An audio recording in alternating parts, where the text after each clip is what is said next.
So, the 2026 Winter Olympics in Milan. The opening ceremony was a massive deal, right? Millions of us were glued to our TVs watching this incredible spectacle unfold. I mean, we saw it all. The sky just exploding with fireworks. Mariah Carey looking absolutely legendary. And of course, the dancing stovetop espresso makers. You can't forget those. It was a show made for television. But have you ever wondered what it was really like to be there, in the actual stadium? What were the things the cameras didn't or maybe couldn't show you?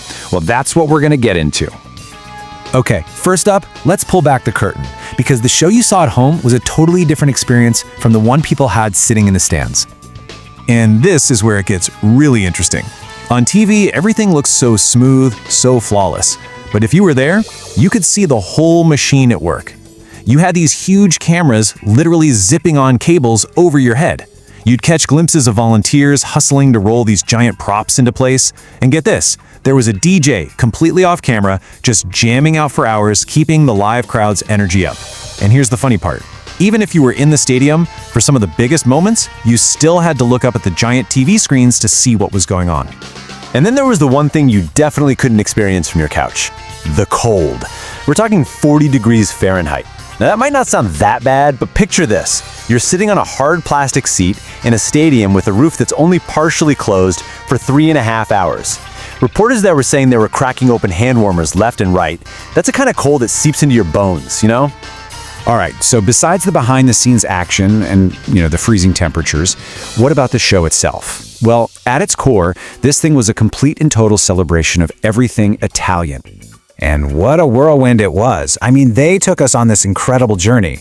One minute, you're watching ancient Roman myths with Cupid and Psyche. The next, you've got these huge, kind of goofy, foam-headed opera legends like Verdi and Puccini.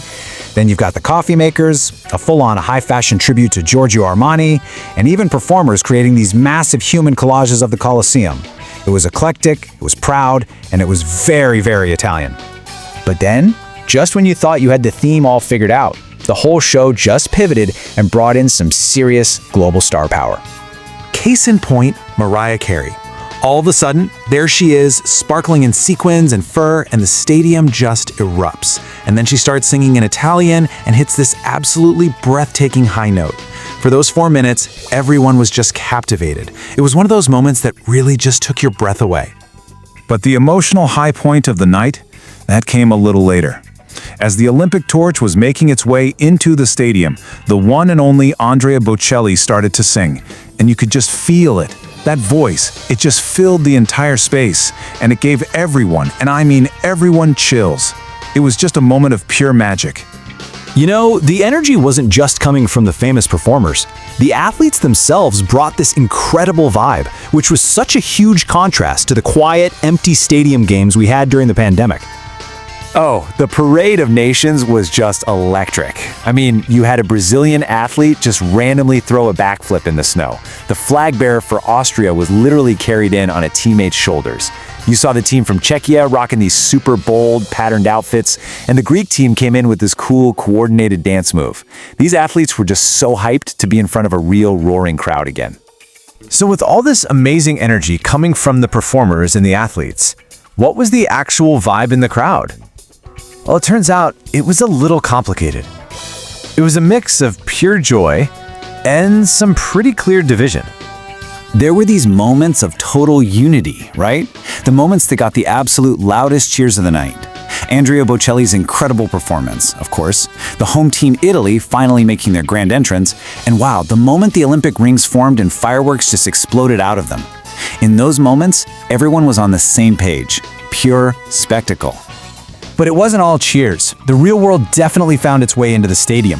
You could hear audible boos from the crowd when certain political figures or delegations were shown on screen. And on the flip side, there was really passionate applause for others, especially the team from Ukraine. The speeches kept calling for unity, but you could literally hear the divisions right there in the stands. And I think that leaves us with a really big question. When you strip away all the TV magic and you're just sitting there in the cold with thousands of other people, you get it all. You get the beautiful, unifying moments, but you also get the tense, divisive ones too. It really makes you wonder, in a world that feels so fractured sometimes, what is the true power and maybe the limit of a shared spectacle like this?